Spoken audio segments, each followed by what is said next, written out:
ہم یہ سن کر آئے ہیں کہ مسلمان ہر کسی کی عزت کی حفاظت کرتے ہیں اور کسی کے مال و اموال پر ہاتھ نہیں ڈالتے۔ آپ ہم دونوں کو قلعے سے نکال دیں، ان دونوں لڑکیوں کو اور ان کی ماں کو اپنی پناہ میں لے لیں۔ ہم تو بہت دنوں سے ریگستان میں بھٹکتے پھر رہے ہیں، بے شمار راتیں آسمان تلے گزاری ہیں اور دن دھوپ میں جھلستے گزارا ہے۔ انہوں نے اپنی آپ بیتی ایسے انداز میں سنائی کہ مسلمان پہرے داروں کے دل پسیج گئے۔ ان کے کماندار نے انہیں کہا کہ وہ اندر چلے جائیں اور پوچھ لیں کہ سرائے کہاں ہے، وہاں جا کر رہیں، کوئی جگہ ملے گی، کھانے پینے کا بھی انتظام ہے۔ تمہارا مذہب کیا ہے؟ ہم بدھ ہیں، انہوں نے جواب دیا۔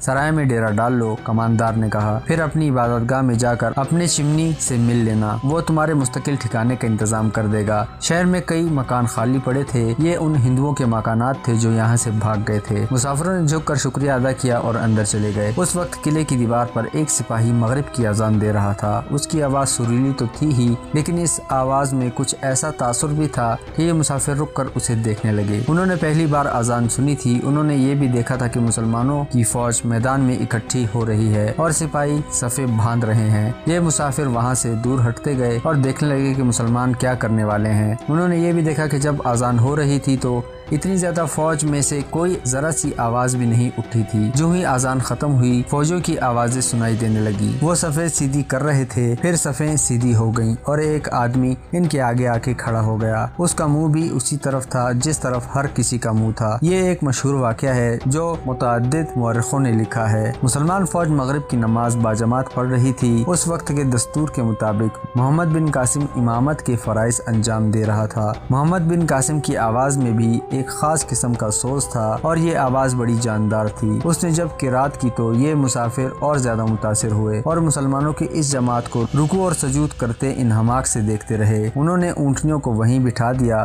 اور عورتیں اتر آئیں۔ دونوں لڑکیاں محمد بن قاسم کو دیکھ رہی تھیں۔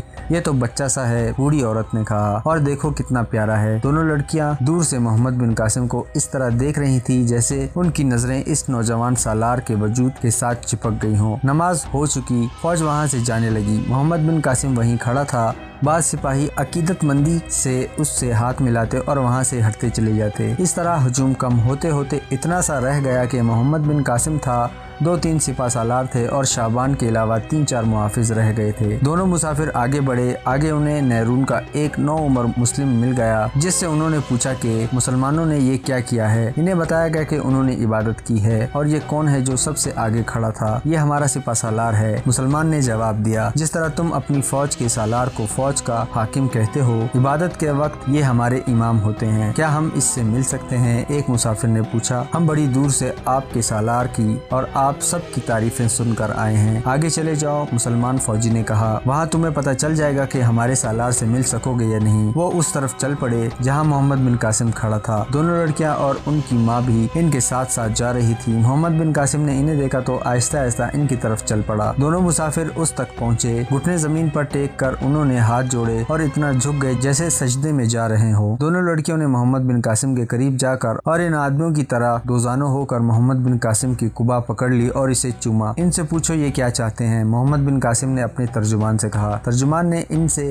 ان کی زبان میں پوچھا تو ان مسافروں نے وہی کہانی سنائی جو انہوں نے قلعے کے دروازے پر پہرے داروں کے کماندار کو سنائی تھی۔ دونوں لڑکیوں نے گھونگھٹ اٹھائے تو سب نے دیکھا کہ وہ بہت ہی خوبصورت ہیں۔ انہوں نے ترجمان کی طرف دیکھا اور اس کے آگے ہاتھ جوڑ دیے۔ اپنے راجا سے کہو کہ ہمیں اپنے محل میں نوکری دے دے۔ لڑکیوں نے التجا کی، ہم یہیں محفوظ رہ سکتے ہیں۔ چونکہ محمد بن قاسم وہاں موجود تھا اس لیے کوئی اور آدمی اس کی نمائندگی میں جواب نہیں دے سکتا تھا۔ ترجمان نے محمد بن قاسم کو بتایا کہ لڑکیاں کیا درخواست کر رہی ہیں۔ ان لڑکیوں نے جو الفاظ کہے تھے ترجمان نے وہی عربی میں دہرا دیے۔ محمد بن قاسم نے شعبان کی طرف دیکھا اور مسکرایا۔ شہنشاہیت دنیا کے ہر خطے میں موجود ہے، محمد بن قاسم نے شعبان سے کہا۔ یہ غریب لوگ سمجھتے ہیں کہ ان بادشاہوں کو خدا نے بادشاہوں کے روپ میں ہی زمین پر اتارا ہے۔ ہم ان لوگوں کو کیسے سمجھائیں کہ ساری دنیا کا شہنشاہ صرف ایک ہے اور وہ اللہ کی ذات ہے۔ یہ مجھے بھی بادشاہ اور راجہ سمجھ رہے ہیں۔ اس نے ترجمان کی معرفت لڑکیوں سے کہا، ہم میں کوئی راجہ نہیں، کوئی رعایا نہیں اور ہمارا کوئی محل نہیں۔ ہم کسی عورت کو ملازمہ نہیں رکھا کرتے۔ ہماری زندگی میدان جنگ میں گزر جاتی ہے۔ تم اپنے آدمیوں کے ساتھ سرائے میں چلی جاؤ، یہاں تمہاری عزتیں محفوظ رہیں گی اور تمہاری ہر ضرورت پوری ہوگی۔ ہم آپ سے کچھ نہیں لیں گے۔ ایک لڑکی نے کہا، ہم آپ کی خدمت کے لیے یہاں لونڈیاں بن کر رہنا چاہتی ہیں۔ کیوں؟ محمد بن قاسم نے مسکراتے ہوئے پوچھا۔ میں تمہارا راجا یا دیوتا تو نہیں، آپ ہمارے دیوتا سے زیادہ اونچے اور اعلیٰ ہیں۔ لڑکی نے کہا، ہمارے اپنے مذہب کے لوگوں کی نیت ہم پر خراب رہتی ہے، ہمارے پنڈت جو دیوتاؤں کے ایلچی بنے ہوئے ہیں ہماری عزتوں کے ساتھ کھیلنے سے باز نہیں آتے۔ آپ دیکھ رہے ہیں کہ ہم اپنی عزت بچانے کی خاطر آپ کے پاس آ گئی ہیں۔ ہمیں بتایا گیا تھا کہ مسلمانوں کے سائے میں عورت کی عزت اور آبرو محفوظ رہتی ہے۔ محمد بن قاسم انہیں سمجھانے کی کوشش کر رہا تھا کہ وہ کسی عورت کو یا کم از کم ان جیسی خوبصورت لڑکیوں کو اپنے ہاں ملازم نہیں رکھے گا، لیکن دونوں لڑکیاں ضد کر رہی تھی کہ محمد بن قاسم کے ساتھ رہنا چاہتی ہیں۔ وہ کہتی تھی کہ محمد بن قاسم دیوتا ہے اور وہ اس کی پوجا کرنا چاہتی ہیں۔ لڑکیاں بار بار محمد بن قاسم کا ہاتھ پکڑ لیتی اور اسے چومتی اور کبھی کوبا پکڑ کر اسے اپنی آنکھوں سے لگاتی۔ ان کے ساتھ جو آدمی تھے وہ بھی ان کے ساتھ شامل ہو گئے اور کہنے لگے کہ محمد بن قاسم ان لڑکیوں کو اپنے پاس رکھ لے۔ شعبہ جاسوسی کا سربراہ شعبان الگ کھڑا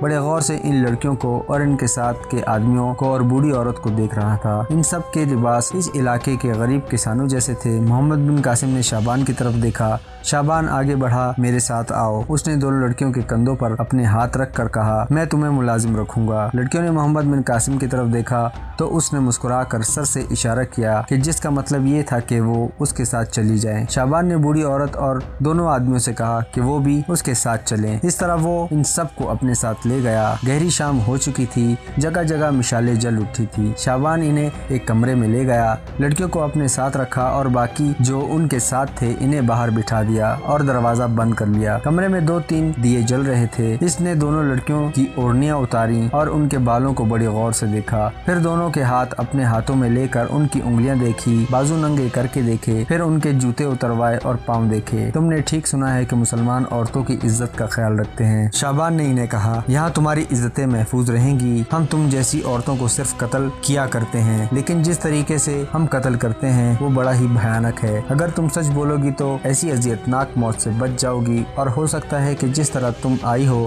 اسی طرح ہم تمہیں عزت سے رخصت کر دیں۔ دونوں لڑکیوں نے تڑپ تڑپ کر پوچھنا شروع کر دیا کہ انہیں کس گناہ میں قتل کیا جائے گا۔ ان کا احتجاج کا طریقہ کچھ ایسا تھا کہ وہ شعبان کے ساتھ لپٹ ٹپٹ جاتی تھی۔ ان کا یہ انداز خاصا اشتعال انگیز تھا۔ شعبان جیسا سراغ رسا آدمی ہی سمجھ سکتا تھا کہ اس انداز میں مظلومیت اور بے گناہی نہ ہونے کے برابر تھی۔ اس نے ان کے بال، ہاتھ، پاؤں اور بازو ننگے کر کے دیکھے تھے۔ وہ ہاتھ اور پاؤں اور بال کسان عورتوں کے نہیں تھے، اور جس بے تکلفی سے ان لڑکیوں نے محمد بن قاسم کے ساتھ باتیں کی تھی وہ بھی پسماندہ اور جاہل کسانوں کی بیٹیوں والا نہیں تھا۔ وہ لوگ احمق ہیں جنہوں نے تمہیں یہاں بھیجا ہے، شعبان نے ہنستے ہوئے کہا۔ انہوں نے یہ نہیں دیکھا کہ تم کسی غریب اور محنت و مشقت کرنے والے کسان کی بیٹیاں لگتی ہی نہیں۔ خود ہی بتاؤ کہ تمہارا یہاں آنے کا مقصد کیا ہے؟ کیا ہمارے سالار کو زہر دینا ہے یا صرف جاسوسی کرنی ہے؟ بیشتر اس کے کہ دونوں لڑکیاں اپنے رد عمل کا اظہار کرتی۔ شعبان نے ان دونوں میں سے ایک کو بازو سے پکڑ کر اپنے قریب کر لیا اور پھر اپنا بازو اس کی پیٹھ کے پیچھے کر کے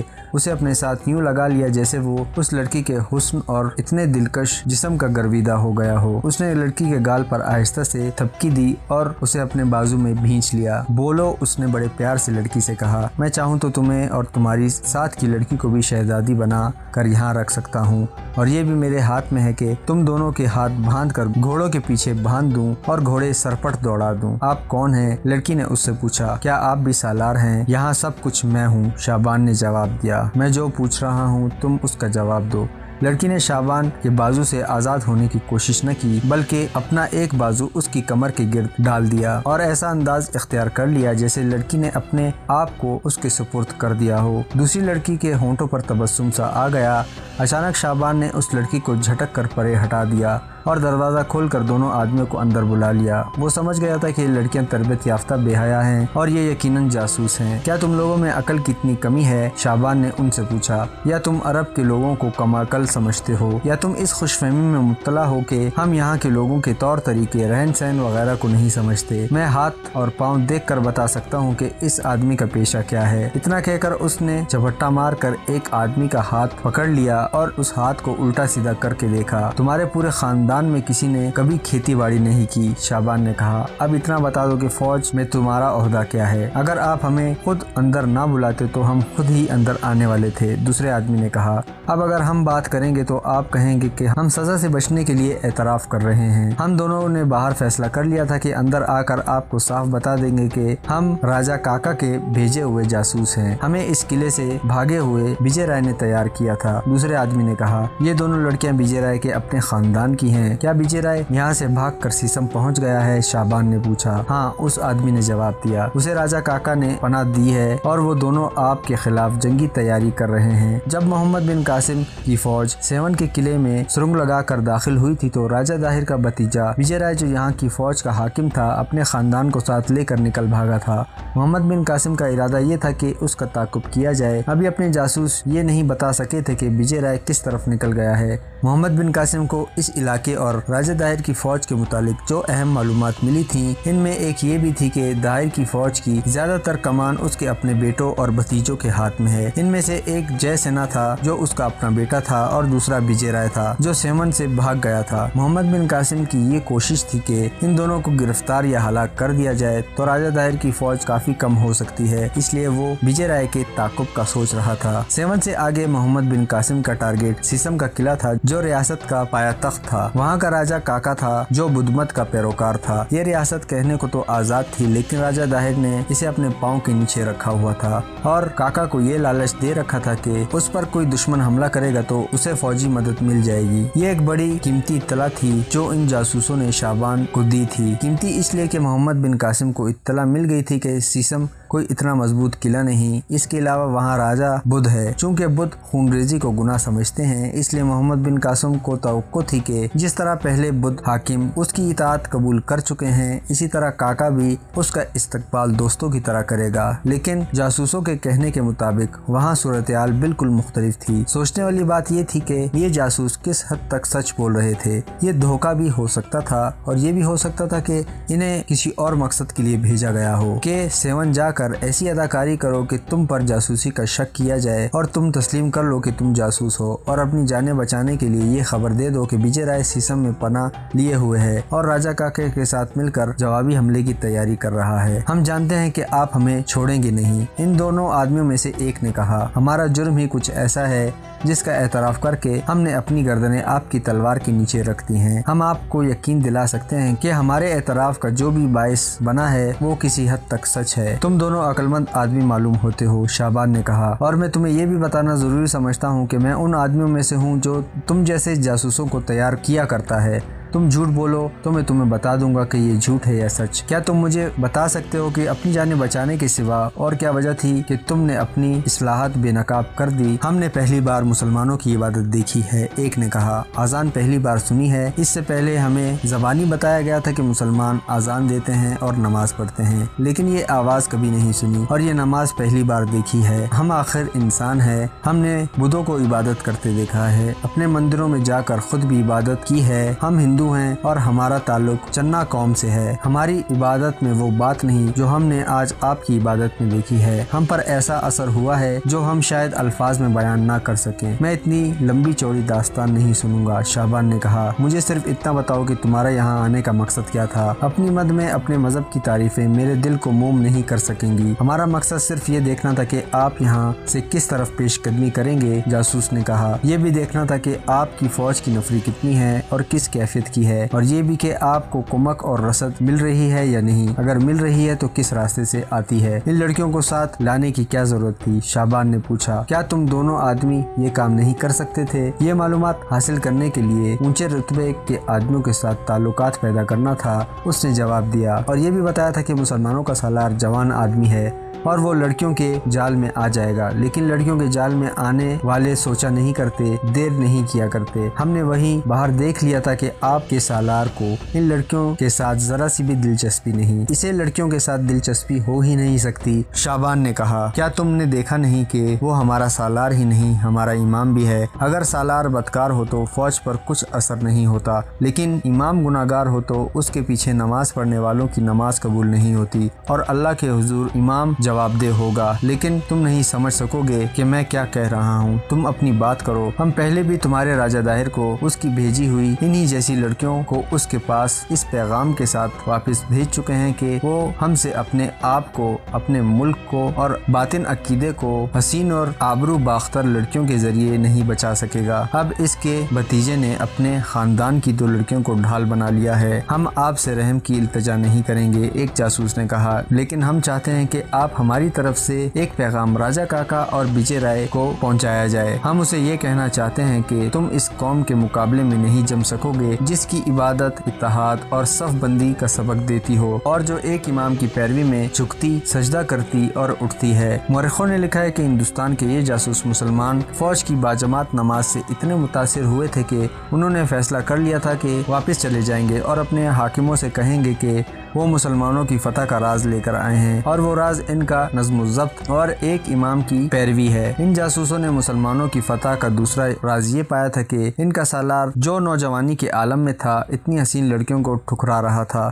شعبان اس جاسوس گروہ پر سنتری کھڑا کر کے محمد بن قاسم کے پاس گیا اور اسے بتایا کہ یہ جاسوسوں کا ٹولہ ہے۔ اس ٹولے کے ساتھ جو باتیں ہوئیں اس نے وہ بھی محمد بن قاسم کو سنائی۔ قلعے کے بڑے دروازے کے پہرے دار سے تصدیق کروائی گئی کہ یہ جاسوس اسی شام قلعے میں داخل ہوئے تھے، یہ اس سے پہلے یہاں نہیں تھے۔ محمد بن قاسم نے کہا کہ انہیں قلعے سے نکال دیا جائے۔ یہ ایک تاریخی حقیقت ہے کہ محمد بن قاسم کسی کی جان بخشی نہیں کیا کرتا تھا، دشمن کے لیے وہ سراپا قہر تھا، لیکن اس نے کچھ سوچ کر ان جاسوسوں کی جان بخشی کر دی۔ ہمارے سالار نے حکم دیا ہے کہ تمہیں زندہ سلامت واپس بھیج دیا جائے۔ شعبان نے واپس آ کر ان جاسوسوں سے کہا، وجے رائے اور راجہ کاکا سے کہنا کہ بہت جلد ان سے ہماری ملاقات ہوگی، ہم انہیں منجنیکوں کے پتھروں سے اور تیروں سے قلعے کے اندر اپنے سلام پہنچائیں گے۔ آدھی رات کا وقت تھا جب قلعے کا دروازہ کھلا اور اس ٹولے کو باہر نکال دیا گیا۔